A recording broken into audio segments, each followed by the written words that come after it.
Millions of dollars have gone missing from what was marketed as a funeral fund, leaving almost 15,000 Aboriginal people out of pocket. The funeral funds, known collectively as the Aboriginal Community Benefit Fund, were marketed as an Indigenous business, despite being majority owned by a London-born businessman. Consumer Affairs reporter Amy Bainbridge has the story.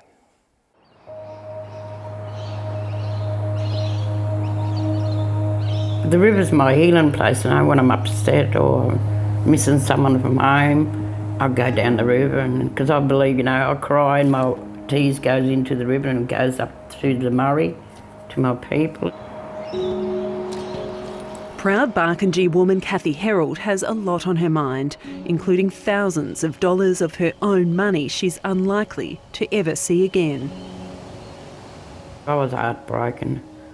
I was thinking, all that money I paid and I won't be even getting a little bit of it back, So, I'm gutted. I am appalled that my people were targeted and preyed upon in their homes, in their communities, and pressured into this product. For 14 years, Cathy Herold made fortnightly contributions to the Aboriginal Community Benefit Fund for herself and her children. If anything happened to me, the kids or my family wouldn't be struggling to getting the funeral money together to bury me.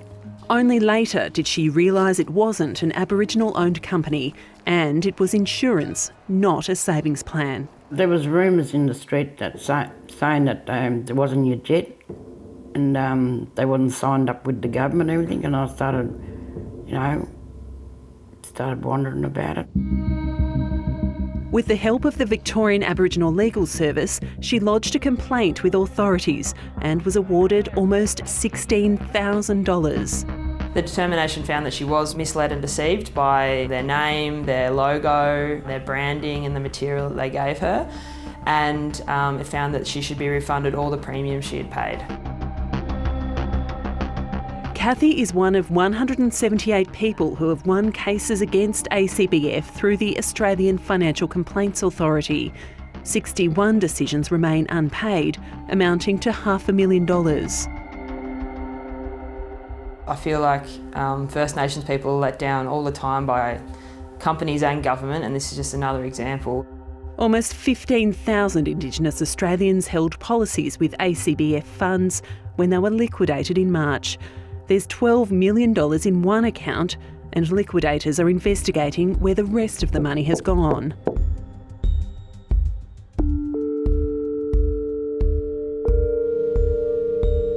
In 1995, proud Gomeroi couple Cheryl Fernando and Don Duck Craigie received a visit from a UK-born businessman called Ron Pattenden. He come there and asked us, did we want to sign up for Aboriginal funeral funds? Naturally, we thought it was Aboriginal. Their husband and wife. When ACBF was first set up, company representatives door-knocked communities. We were sort of thinking, this is good, this is a great idea. When anyone say Aboriginal, naturally we think it's black. So we all jumped for it. But early on there were problems with regulators. ACBF set up a new fund and thousands more people signed up. But it was able to set up a new fund. Yes, they should have done more to stop the targeting of First Nations people taking their monies, and they should have protected the monies they had in there and found a better vessel to keep those monies in.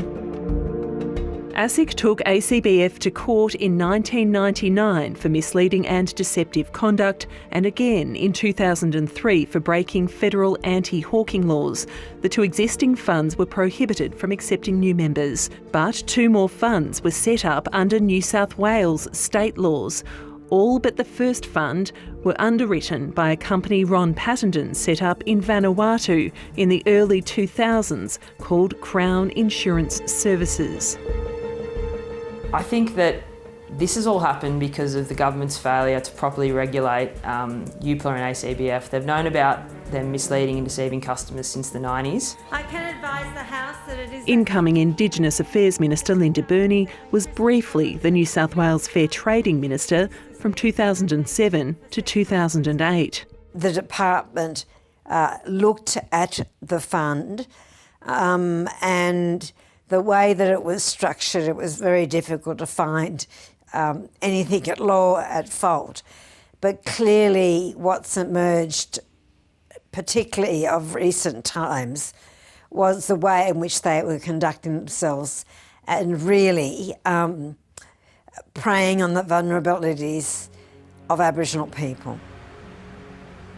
While the liquidator investigates the company's affairs, ASIC has told 7:30 it is also investigating current and former directors for potential breaches of the Corporations Act and the ASIC Act. Ron Pattenden is believed to be one of the main directors of interest. I like to see them people who was running the funeral fund thing to be accountable for what they'd done. Do you have any qualifications, Mr Jones? I don't. In 2018, new ACBF CEO Bryn Jones faced a grilling at the Banking Royal Commission. Are any of the directors of ACBF Aboriginal or Torres Strait Islander people? No, they're not. Are any of the managers of ACBF Aboriginal or Torres Strait Islander people? No, they're not. Mr Jones said Ron Pattenden, who was still a director, wasn't involved in the day-to-day business operations. Despite being the founder of the organisation? That's correct. Soon after the Royal Commission released a damning interim report, Ron Pattenden sold the company and finished as a director. But Crown Insurance Services continued as underwriter until 2020. That year, the federal government brought in mandatory licences for funeral providers. The Aboriginal Community Benefit Fund, now known as UPLA, wasn't granted a licence and hasn't been able to sell any new policies.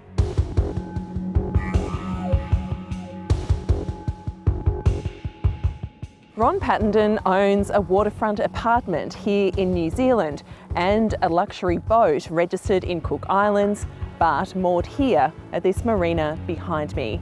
He sold the company in 2018, but today's problems stem from concerns raised about ACBF's treatment of Indigenous customers over almost 3 decades. After attempting to contact Ron Pattenden, 7:30 travelled to his home north of Auckland. Hi Ron.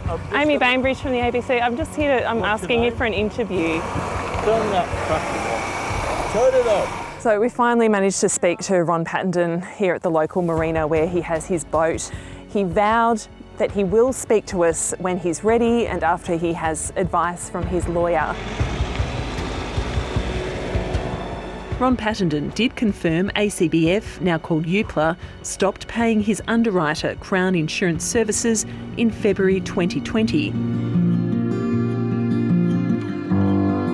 7:30 has attempted to contact more than a dozen current and former directors, including the most recent CEO, Bryn Jones, but none has agreed to an interview. The liquidator says it will take at least 12 months to get to the bottom of what's happened.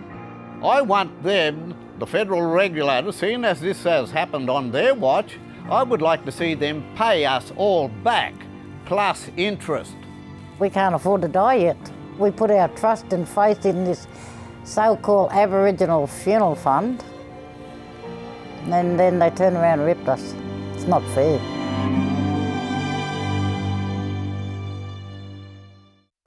And a postscript, the new federal government has committed to an inquiry without a timeline yet.